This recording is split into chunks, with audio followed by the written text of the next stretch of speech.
Welcome back to the DASYLab training. This training will make the most sense if you have watched the previous modules.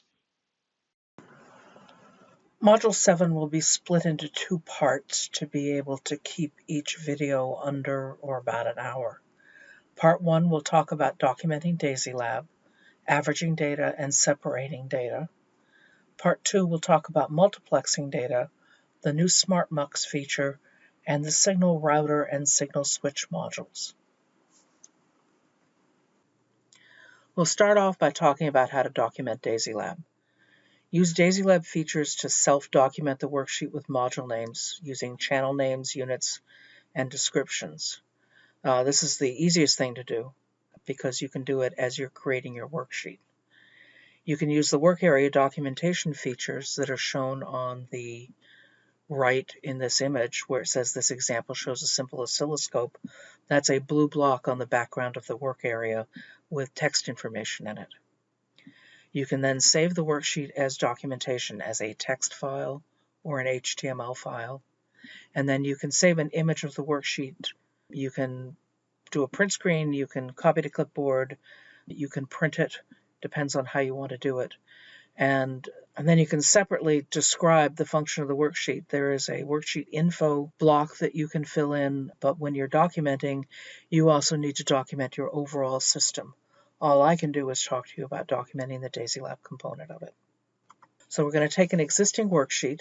We'll customize the modules. I'm going to use the data logger worksheet that I was just doing with a custom file name. I'll customize the modules. I'll add module names, channel names, descriptions, module documentation. I'll add worksheet documentation to the worksheet, and I'll add worksheet info. And then I'll show you how to save it as documentation and to save it as an image. One thing to note, the DASYLab evaluation version will not allow you to save the worksheet as documentation, and that is a limitation of the 28-day version. I've opened the data recorder data logging worksheet that I had worked on in the last module. And what I want to do is show you documentation. And I'll start from where I should have done it with the analog input. First, open up a module, open its properties, and you can give the module a name. This is going to be an MCC USB 201.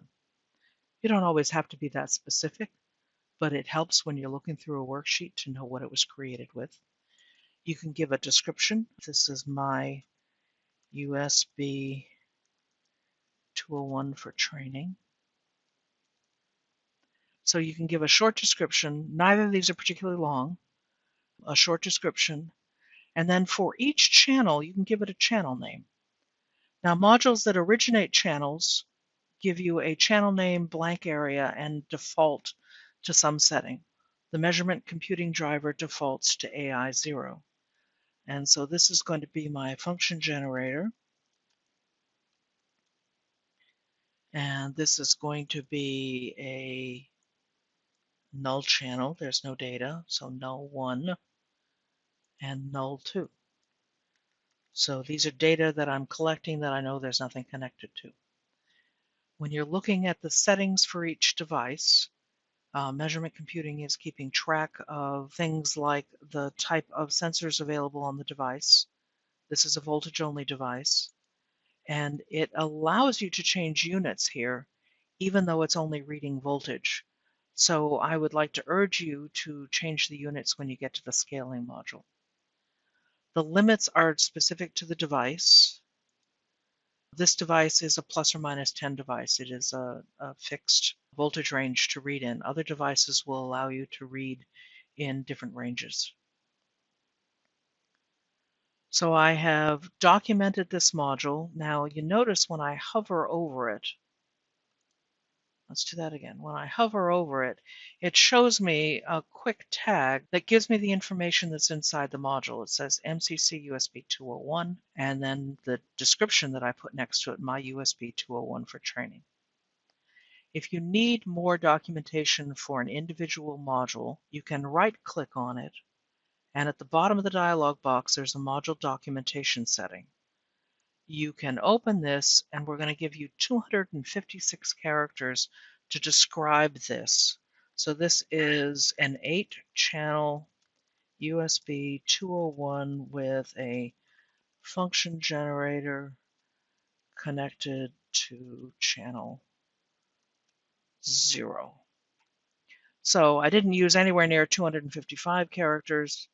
Now, when I hover over it, you're going to see the name, the short description, and now the longer description. You can do that for each module in turn, but let's look at the scaling module first. The scaling module, when you look at the channel name, it's initially grayed out, and there's a checkbox next to channel name. By default, DASYLab wants to copy channel names from module to module. It actually doesn't enable that initially, but it allows you to do it. So the concept is that the channel name will start at the origin of the data and stay with it until it's transformed in some way. So this is the scaling module that I created that is multiplying by 2 with an offset of -1, and I called that PSI. I can give this a more descriptive name, Scale Engineering Units. Scaled Engineering Units doesn't give me enough room, and then I can give it a longer description in the description box. I've already given it a unit so that I have documented in that way already. Now when I click OK, the channel name that was in here was still the channel name associated with the default module. In order to get the channel name from the MCC USB 201 module, I can go to the Options menu and click Copy Channel Names.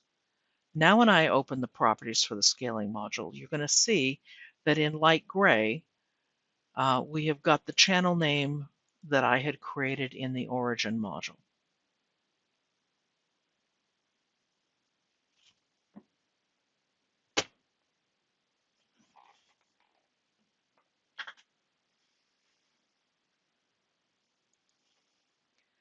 Next, I can go to the digital meter and go to the module properties. I can give this a unique name as well, so this can be my digital meter scaled data. This is my scaled data display. DASYLab does want module names to be unique. You can see the copy channel names also copied the name into the digital meter. Now in this module, the unit has a #0, and the #0 tells DASYLab to take the unit off the channel connection.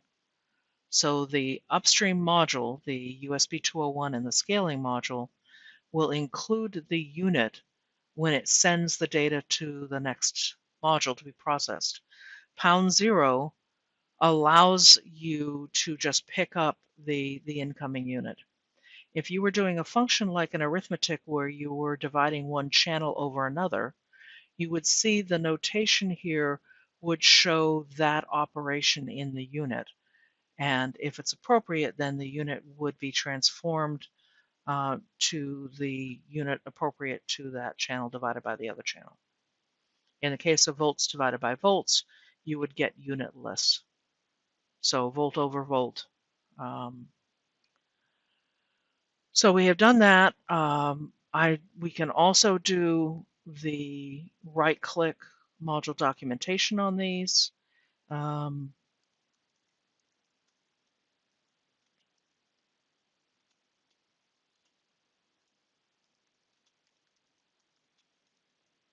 So we can give you a brief description. And then again, you get to the recorder, go to module properties, and then this is going to be a recorder. Let's just do rec scaled. At some point you start abbreviating. Chart the scaled data.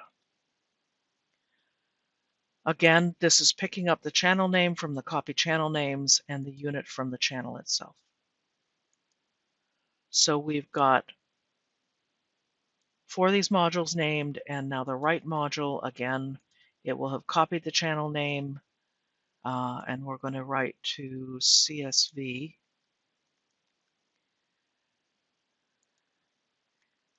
save as comma separated data.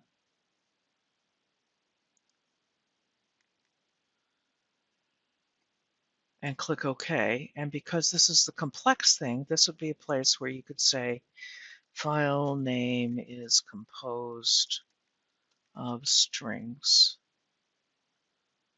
So this would, if you hover over it, you can look at it and you can see that piece of information.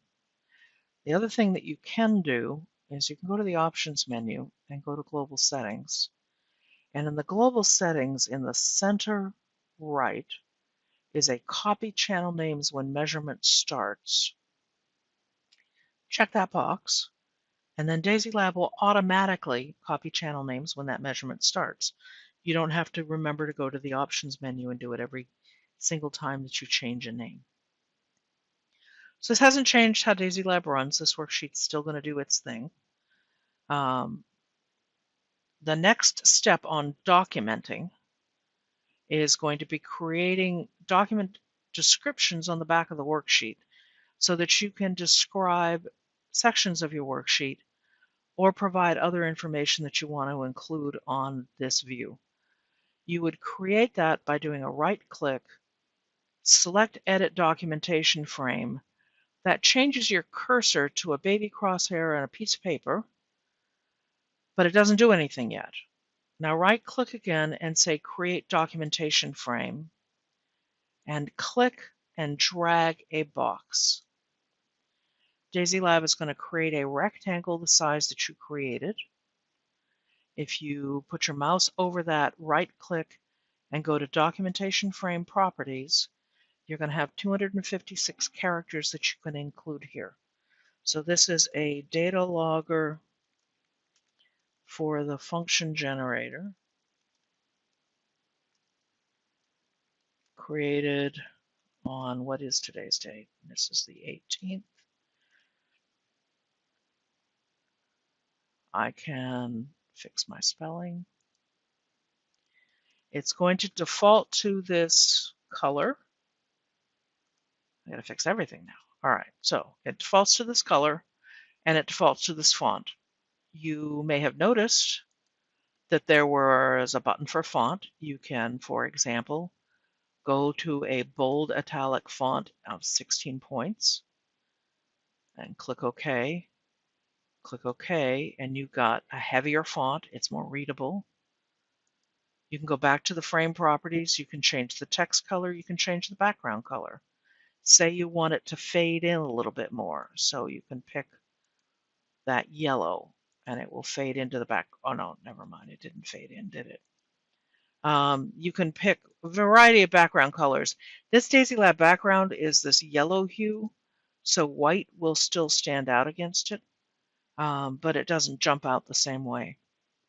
You can change the size and move this. If you put the crosshair of the cursor on the lower right-hand corner, you can drag the box larger, and note the box is behind the modules.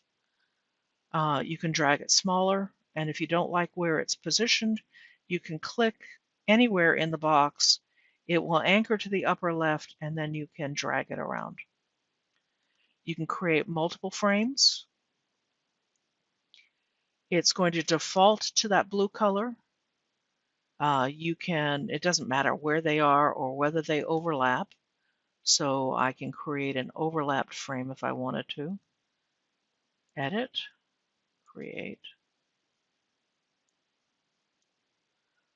So the most recent sits on top of the previous. So it's going to be the order that you create them that determines how they sit on the screen. If you are like me and just nuts about having it line up, you'll sit and fiddle with it until you get it to line up. And that ends up being a technique that you work with. So that's the documentation frame. It allows you, let's just show you an example. I can take this box and grab its lower corner and make the box that big. I can take this one now and make it this big. So I can describe each section of the worksheet. Documentation frame properties. This is going to be the MCC input module. This is going to be the display modules. When you open up our example worksheets from the help, you should see the same thing, that we've done documentation frames to try to explain what the examples are doing. All right, let's fit this. Takes a very fine touch. And then the documentation frame properties, save data to the hard drive. Even just a simple explanation like this is enough if somebody picks up this worksheet after you've done with it to understand what you've done. If you have a much more complex worksheet, as most of our customers end up doing, the more you can document on the work area and in the modules themselves are really going to help out your successor. So you can think of it as either a job security plan to not document or a personal improvement plan to be able to move to another job and never have to look at that project again. So let me create one last one just to show you you can use this in a variety of ways. You've got 256 characters. So to set up this test, do the following. So you can give instructions here for your user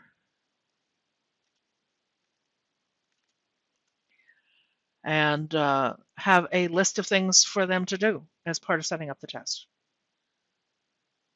So that's good. Now I'm finished with that. I can right click and turn off the edit documentation frame. So now I'm cursor's back to the normal arrow cursor. If I double click on any one of these, I can still get to the properties. So for example, I don't like the frame. I'm going to make the frame white. I just want it to blend in as much as I can. Once upon a time, I figured out the best way to figure out what color this yellow is, because it's not on the normal palette. I went to the colors. I right-clicked on the worksheet. I went to the colors for the background. I went to custom colors, and this color is selected. And I clicked on a custom color. Well, that didn't work. Let's do that again. Custom colors, and I added it to the custom colors. So now that light yellow hue is a custom color. Click OK. Now I can go back to this documentation frame and go to the background of it, and I can select that custom color, and I can have it blend right into the background, and only you and anybody else who's used this feature in DASYLab knows that that's a documentation frame. Your frames can be different colors. Clearly we've shown that, but just to give you the example, so you can go to a green, and I always think that's too dark. So I'm going to take it into a slightly lighter hued green that doesn't have, there we go. I don't want the neon color, but now I got the neon color, didn't I? So you can have these be different colors to be able to identify different areas of the worksheet. So, reviewing, module names, channel names, units, module documentation, module descriptions, and now worksheet documentation or work area documentation. Now the next step with this is to describe the whole worksheet in some place that you can go back to when you need to. If you go back to the File menu, there's a Worksheet Info selection. And this Worksheet Info selection is also a shortcut button next to the time base and hardware settings. If you click on Worksheet Info, you can enter the author name. It picks it up from when you installed it. The company, so DASYLab. The department is DASYLab Sales and Support. You can give this worksheet a title, 3-channel data logger, and this worksheet demonstrates the Combi file name feature for custom names. It also shows documentation.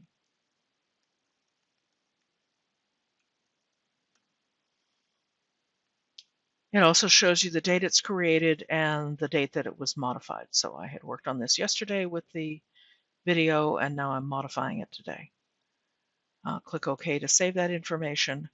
You can have DASYLab always prompt on a given system to display that information. In the default settings, you can say show information when loading a worksheet.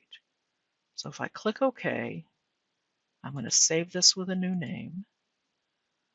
So this is the data logger with a custom file name and documentation.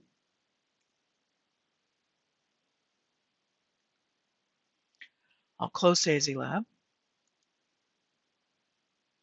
I will reopen DASYLab.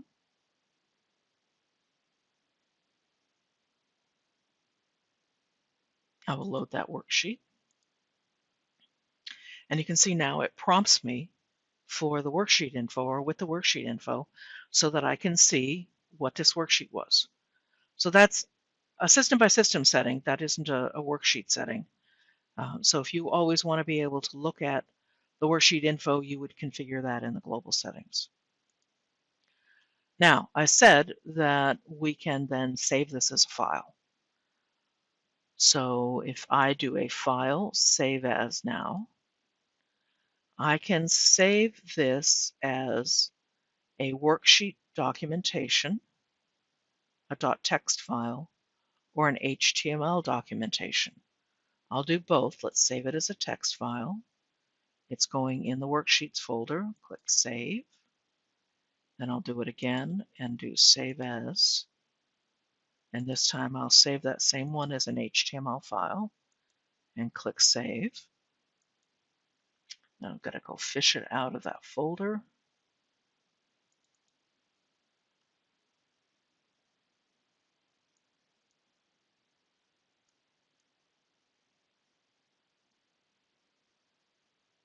So now I have a folder where you can see that I have my data logger with custom file name DSB, HTM, and TXT. Let's look at the TXT file first. I'm going to open it in my TextPad editor, which of course opens on another screen. Let's bring that in here. My TextPad editor allows you to see that this is a outline formatted file where it's got a begin and an end block to identify each block. So the comment tells me that this was created with DASYLab 2020.1, the release number, the build number, and the build date. So 2020 Service Pack 1 is really new. The information that I just entered in the information block is stored at the top. The experiment setup, this is the original driver settings, the legacy driver settings, which on this computer are set up for a kilohertz with a block size of 512.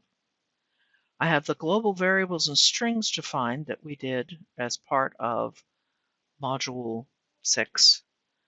So I've got the work order with the text, the name of the actual file name, and the place where the file went. I don't have any global variables defined in this worksheet. This worksheet has 6 modules, and then we've got a description for each module that includes the text information, so the description, the documentation, and the channel names, as well as the information that the driver needs to be able to work with this module. So this is the information that helps measurement computing know what the device was, and device 0 is a USB 201 with no other devices connected.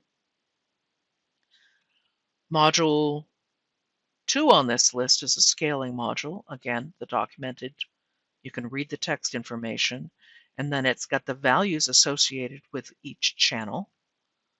It's if this module had used global variables, what would they be? Are you using bounds? Are you using interpolation? Are you doing cold junction compensation? So these are a lot of settings that we didn't even see that are tucked into that function. Digital meter, same thing. Chart recorder, more concise than the scaling module was. And the right data module giving us all the information of how the data is going to be stored in the file. At the very end of this file is a list of the time bases that DASYLab knew of when you saved it, and any global worksheet settings that you may have done. So this is a straight text file. You can print it, save it on your hard drive, punch holes in it, put it in a binder. You can't open it with DASYLab, but you could use this information to recreate a worksheet if you needed to. The second format is the HTM format. And the HTM format opens up in Chrome on another screen. And again, this is the same information formatted differently. So this may look better when printed because it's got frames around all of the module settings. It also has hyperlinks so that you can jump ahead through the worksheet and see the different modules that are connected to the one. You can see that you've got the description information here, save as comma separated data. It's got the channel name. It's got the actual string that we use to create the file name. And the other information that was in the text file is up here at the top so that you can see you've got, again, a file. You could print this, punch holes in it, save it on your hard drive, save it with the data. There's a slide I've never made, and that slide says backup. DASYLab is a software program, and like other software programs, sometimes things happen. Your computer, the power goes out, your computer crashes, something glitches in the program itself, and the worksheet becomes unreadable. Your hard drive glitches. We do have people who've been using DASYLab for a long time, and we often get calls saying, hey, I'm reinstalling DASYLab because the hard drive failed on that computer. And they're looking for some assistance. So back this stuff up, back it up on a place that is not the computer that you're running on, particularly once you're done, certainly while you're working on it. But once you're done, please make sure that you have it backed up to some other media server or another computer. Thinking about backup takes me into another topic too very quickly. Options, global settings. When DASYLab starts, by default, it will create a backup copy at start. If you haven't made any changes on this setting, it's creating a file called last.dsb, and it will make one copy. So each time you hit start, it will overwrite that backup. In DASYLab 2020, we changed this setting so that you can now specify how many backup files you want in your file history, and you can specify to use the actual worksheet name that you're working with. So that's another way to do a backup. It's not quite the same thing. I still want you to back it up off the computer, but if you make a change and realize that that was a mistake, you will have a backup file on the hard drive to be able to look at. And if you look at my worksheet folder, you can see that I have the data logger with custom file name ~00 and ~01 as I was working with these worksheets. When we were working with the FFT example for module 4, or module 5. It was one of the previous modules. You can see that I've used all 5 of these file names. The most recent one is 0, and then it will rename the previous ones so that you always have the previous 5. Okay, so the last part about documenting, having backed up now, is to take a picture of this. You can go to the Edit menu, and you can say Worksheet to Clipboard. And I will open up my handy-dandy screen capture program.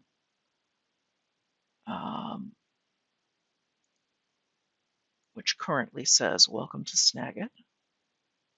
See if we can get this in the screen.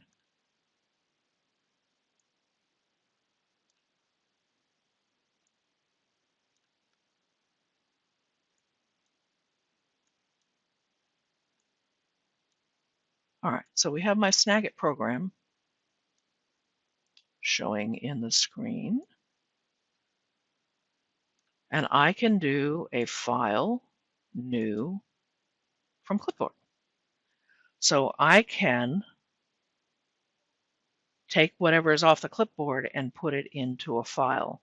I could just as easily have pasted that into a Microsoft Word document. Let me get Word open and make it small enough to fit in this screen. Bring it over. So I can do the same thing here. I can do a paste, and now I have that same information. So I can do the copy to clipboard. We have improved some of our graphics, so this should scale pretty well. The font is not pixelating as it gets bigger.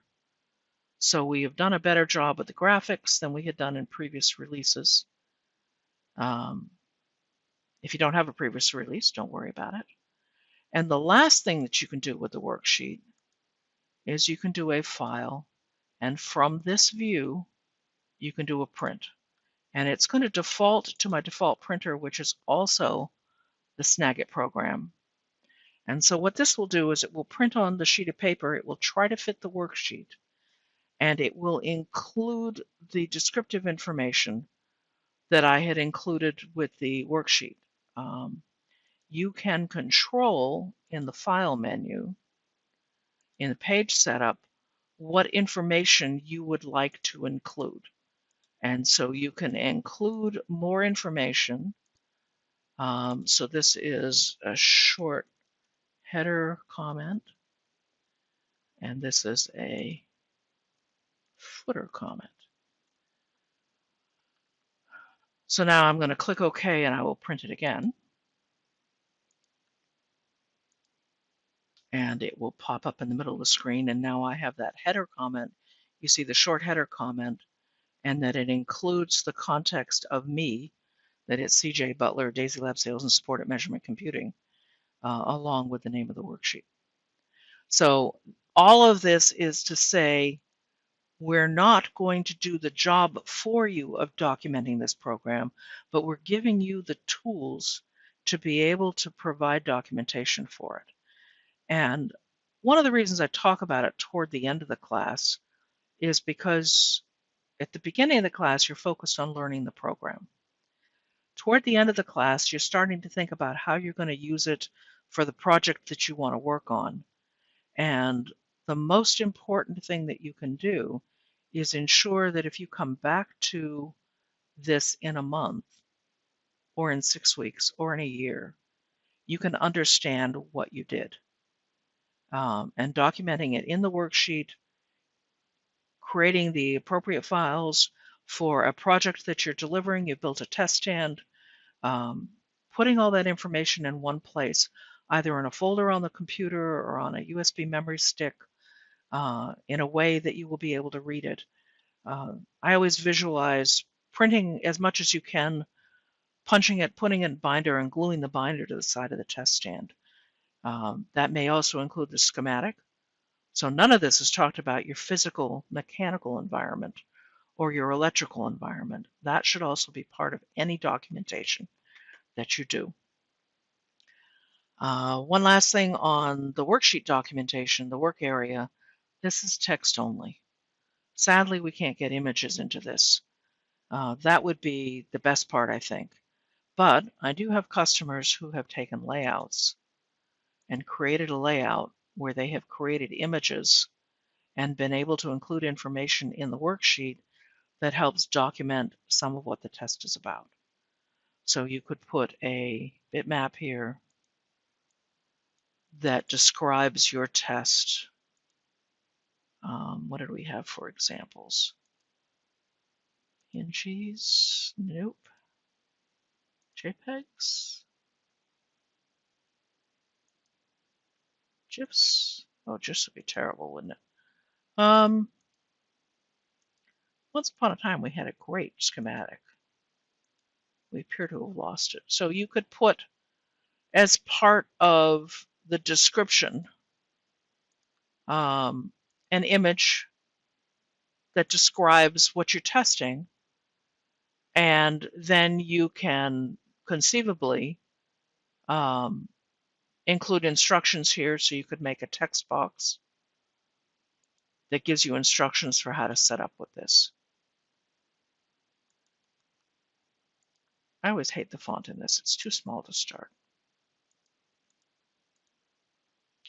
So that's the documentation topic. Please use it. Please take advantage of it. Please use channel names. Please use module names. Please keep your module names unique. Then you can figure out what it is that they're doing. Now we're going to talk about managing data. There are a couple of different ways to reduce data in the DASYLab worksheet. If you're collecting data at a higher sample rate than you want to save to the hard drive, or you need to reduce data to be able to do a PID control, or for any other reason that you want to reduce the data, we've got three basic functions. One is the average module, and that's in the data reduction group, not the statistics group. And we've got a separate data function, which is a keep one, throw away 9 kind of function where you can reduce the data and you can define the initial settings and the running settings for that. And you can also use a relay to remove unwanted data. So for example, just a simple switch relay to control your data flow. When the switch is closed, there is no data. When the switch is open, the relay closes. You can use a relay to remove unwanted data. For example, a switch and a relay combination, when you click the switch on, the relay will close and allow data to flow, and when the switch is off, it will prevent the data from flowing. So that's another data reduction technique. I see this often used in combination with people only wanting to save data on demand and not constantly.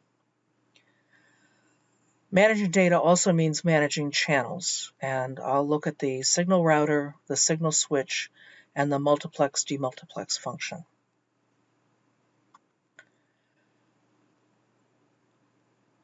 So the first example we're going to work on, we'll use the data logger worksheet to average the data. And what I want to do while we're working with it is compare a fixed average and a running average. And we can do them side by side, and you can look at the results of the data. I want to make a note here, I'm not using the block average module. You would use the block average module to average FFT blocks, not normal time-based data blocks.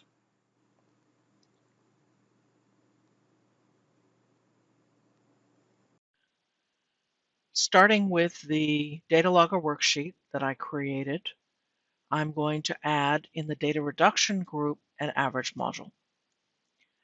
And what I want to do is insert the average module in between the analog input and subsequent data processing modules. It doesn't matter where you put it. It only matters in the context of your worksheet. What does your logic need? This worksheet is sampling at 1,000 samples per second. If I do an arithmetic mean on the data, that means I'm adding the values together and then dividing by the number of values. We've got 3 interval structures. One is fixed, so this is a fixed vector of samples that will be averaged each time, and one value will be output. A moving will move a window over the data, and the output will be the average of the previous samples, and then the next output will be the average of the previous samples. So it will include the new sample and drop the last or the oldest sample. Cumulative does a cumulative average. So as each sample comes in, it will output the next value based on the average of all the samples. You can specify the interval width. So say we average down by 100. So if we average down by 100 samples, we need to do some mental thinking here. I'm doing a fixed average. Every 100 samples that come in are going to go out as 1. My incoming block size is 100, and without any other settings being changed, it will wait for 100 samples to fill up that block. So when you downsample, you also have to think about your input and output block size. So doing a fixed interval structure is downsampling by 100 values, and I want to tell DASYLab to change the block length at output to 10. So I am reducing the block size by the same ratio that I am reducing the number of samples. So if the incoming block size is 100, the outgoing block size is going to be 10. The next thing to think about is, what do you want the timestamp on the data to look like? Do you want it to be the timestamp of the first value that you've averaged or the last value that you've averaged? This is going to depend completely on your own application.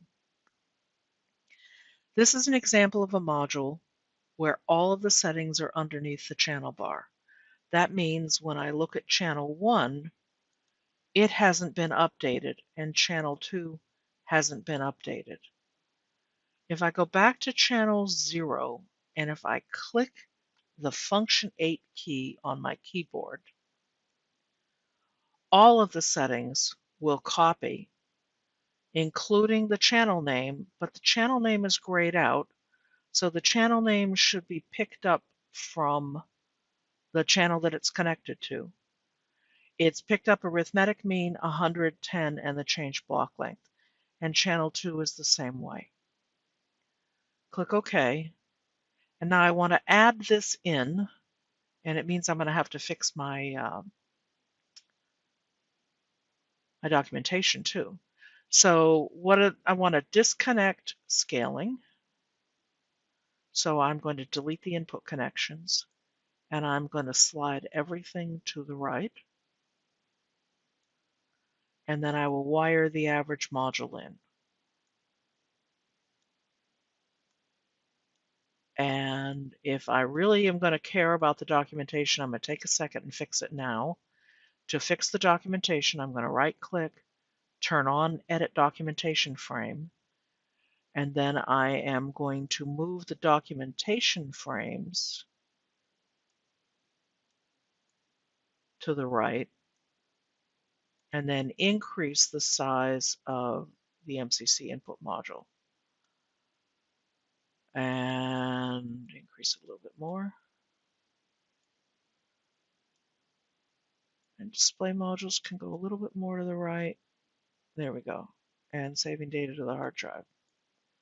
So you can see this is a little fiddly, but it still works. Once I right-click and turn off Edit Documentation Frame, I can rearrange things so that they fit nicely. I can edit, I'm double-clicking to edit the MCC input module with average and scaling. So I'm keeping up with my documentation as I go. The module could use a module name, so average is kind of obvious, but if I say -100, you'll know that you're averaging over 100 samples. So the next thing, I'm just going to double check and do copy channel names. And I'm saving the data to the hard drive. I have previously entered, let me hit start. I previously entered separate and average to be part of the file name. And so now on the chart recorder, I had previously displayed the name of the file that we're actually creating. So this is going to be 2020-12-29 separate and average data.csv. So as I look at the data coming in, it doesn't look that different. It looks like it's updating at a nice pace, but I do want to double check my settings. The output of the average module is a block size of 10, a sample rate of 10. So I really wanted a block size of 1 coming out of the average module. It's updating every second right now, so it's a nice stately pace on the screen. I'll quickly hit stop. I'll go to the average module, and I'm going to recognize that I don't always remember the settings or do computations well in my head, so I double check it.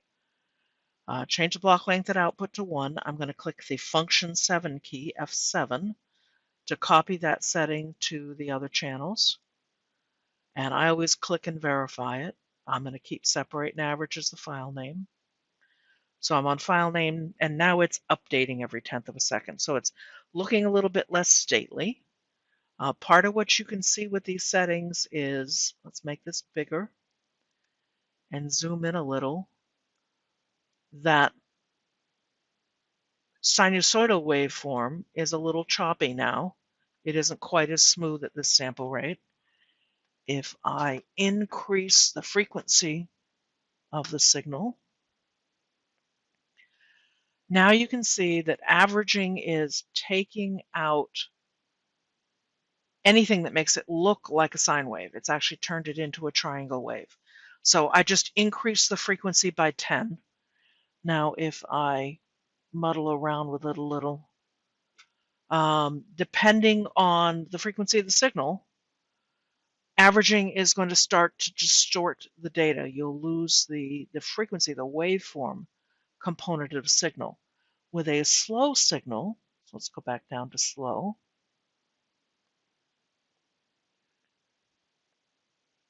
you still retain some of the original signal.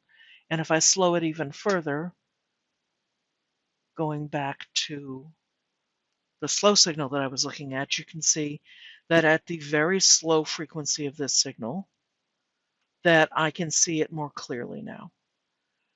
So the averaging that you're doing is going to depend on the underlying frequency of your signal, whether you need to retain that or not. And if you're trying to get rid of, say, a 60 cycle signal, you've got a fairly flat, slowly changing temperature signal or something like that, then you can easily do that. If I make this 60 hertz, so now I've got a 60 hertz signal that this average is pretty much removing. It's taking most of the amplitude associated with the frequency signal and reducing it. So now it's sitting at a baseline of about negative 0.6, negative 0.5. So that's what averaging is going to do for you. It's going to both reduce the number of samples and it is going to change the signal. And in changing the signal, it has removed amplitude associated with the higher frequencies. Not completely, because as I zoom out, you can still see a bit of the signal there. So the value that you're going to use for averaging is going to depend on what you need. We should look at the data file, and I've created the data here. So this is the separate and average. The first one I did before I started recording, just to make sure the worksheet was still working. So if we look at this data file in Excel, so if we bring this data file over, all right, so I want to format these cells and I want to show time, and I use a custom time. So I'm going to use hours, minutes, seconds, .000. All right, so now you can see that I've got the data every 10th of a second and that it's changing slowly. But the main thing I wanted to show you was the timestamp. So 000, 001, 002 in the fractional seconds. So that was the full speed data. I am going to open the third file that I made and do the same thing with formatting the column.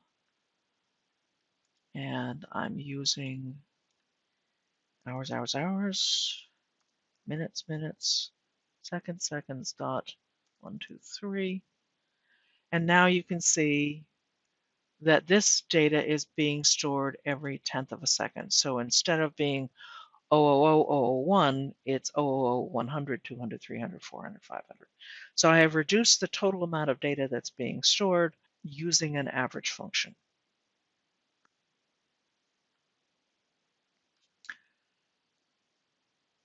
I'll close that, get that out of the way. So the next thing to do is to compare that to how does it look with a separate.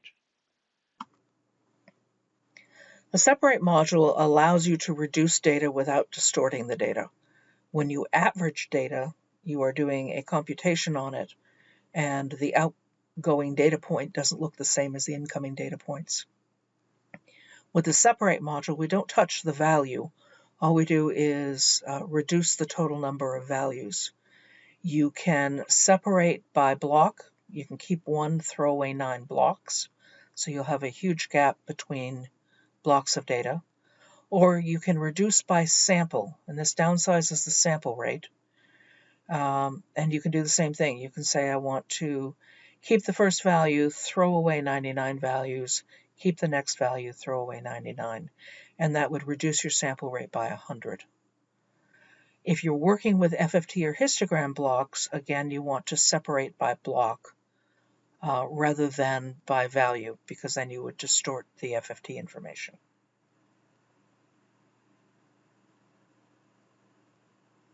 And I will do that by adding a separate function.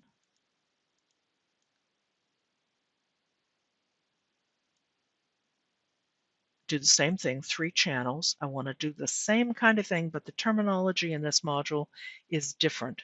In the case of average, we said we want to keep one for every 100. And in separate, to say the same thing, I need to say I want to keep a value. And initially, I will keep the first value, so I'm not going to skip any. And then I am going to skip 99. So I'll keep 1, skip 99, and I'm going to change the block size to 1. This is the same type of module bar as above all the settings. So all the settings below, I'm sorry, the channel bar. This is the same thing where the channel bar is above all the settings. All the settings underneath the channel bar apply to only the channel that I just configured. If I look at channel 1 or channel 2, it's still at the default settings. So I'll go back to channel 0 and I'm going to click F8 again. F8 works really well in modules where the channel name gets copied. So in this case, separate 0 is the grayed out channel name, but it doesn't matter because it will pick up the channel name from the channel. So all the settings are the same now. Click OK, and I'm going to put it where the average module is. So I'm going to delete the average module, replace it with the separate module, wire that up, and just make sure, I'll do copy channel names, restore the displays, and click Start. So this is still separate and average. It's going to be the next file. I'm up to file 4. And so what I've got is I'm keeping 1 in 10. And let's zoom in and look at this data. I've got something that looks a bit like a sine wave, but it's choppy. This is a 60 frequency, 60 hertz signal coming in. If I reduce the frequency down to about 6 hertz, then I'm getting a very clean signal. I haven't lost much data at all. I'll go back to the 60 hertz. and increase that. So I'm losing the frequency, the sense of the signal, because now I'm undersampling by removing 1 in 10, but I'm still getting a sense of the maximum amplitude, not so much the frequency now. We've distorted the signal a lot by undersampling it. So I'll go back to a lower sample rate, and now we're getting a waveform that at least gives you an idea of the frequency and the amplitude, even if it isn't nice and round. Go back to something slower. And oh, isn't that nice? We get a nice squawk. Go even slower and get back to the sinusoidal waveform. So what separate is doing is removing samples. Now if I click on the wire coming out of the separate module, the block size is 10 and the sample rate is 10. Why is that? There we go. The sample rate is 10 Hertz and the block size is 1. Going into the separate module, the sample rate is 1,000 and the block size is 10. So this is the difference between separate and average.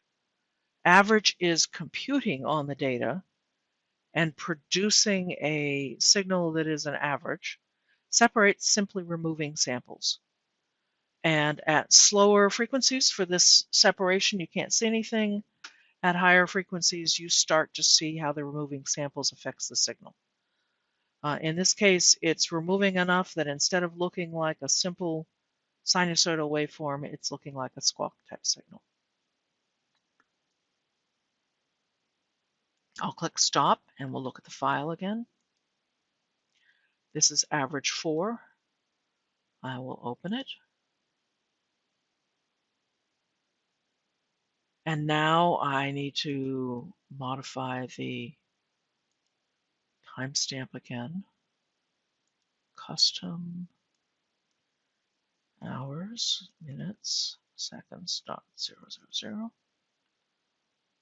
And click OK.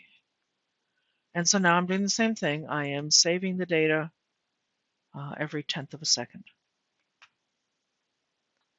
So that's reducing data. Just I've reduced the data by 100 in 2 different ways, just to give you a sense of it. Now, one of the things that I mentioned was that the separate by block or the block average does something completely different, and we can do that. I can change that dynamically. Let me edit the separate module and change it to data blocks. So I am going to keep 1, ignore 99, keep 1, ignore 99. I have to make this setting for the entire module. So I'm going to click F8 again and double check that data blocks is the setting for all these things. All right, so now how is this going to look? Let's unzoom this and click start. So this is separate blocks and click start. So the chart recorder doesn't display data until it's got 2 blocks. So that first block of data that it's got is sitting there hanging and waiting for the second block to come through. And then they both displayed at the same time. And now moving forward, each block is going to display in turn. So I'm keeping a block in every 100. And so the initial block was clearly a sine wave. And let's scroll over to find the next block. The next block has clearly got the sine wave in it. So what we're doing is we're getting a fragment of the sine wave periodically. And then we're waiting for the next one to come through. So let me zoom out again. So now I've got 6, 1, 2, 3, 4, 5, 6 have come through while we're talking. And if I zoom right into it, you can see that that's an intact waveform, but there's a huge gap. So separate by block, kept a block through A99, kept 1 through A99. Let's look at the data associated with that now. So I have a new file called separate blocks. Let's open that up. Let's fix the timestamp. Let's fix the timestamp. Custom.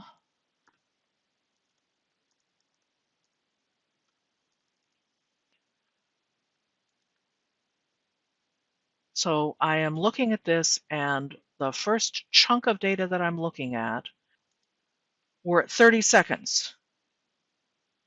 And then 100 samples in, we jump to 40 seconds. 200 samples in, we jump to 50 seconds. So this is every 10 seconds, I am storing 100 samples. And then 60 seconds is back to 0, 0. Okay, going back to the worksheet. That was just a quick illustration without talking about the merits of these different things. Why would you do a separate by block rather than by value? And separate by block is not downsampling the data, it's just removing a lot of data. One of the reasons to do that is if you're doing FFT computation. This is an intact block of data that the FFT can do the computation on. And then 10 seconds later, it will do the next computation, and 10 seconds later, the next computation, instead of doing a computation for every block of data. Same thing with the average module, except when you were looking at the average module, there is, instead of doing it all in the average module, we have a block average module. And I'm just showing you this without putting it in. The block average module averages across blocks. So every block position 1 will get averaged. So this is set up for 4. The output of this module will be a single block for every 4 blocks, where each position of the block has been averaged. So they're not averaged by time, they're being averaged by position in the block. And the output will be a full block of data. You can do an arithmetic mean, a maximum, minimum. You can do it by block, cumulative, and you can do it with a restart. All right, I'm going to remove that from the worksheet, and we will save this as a file so that we can go back and look at it later if we need to. I'm trying to keep these videos about an hour long, so Module 7 will continue in the next video.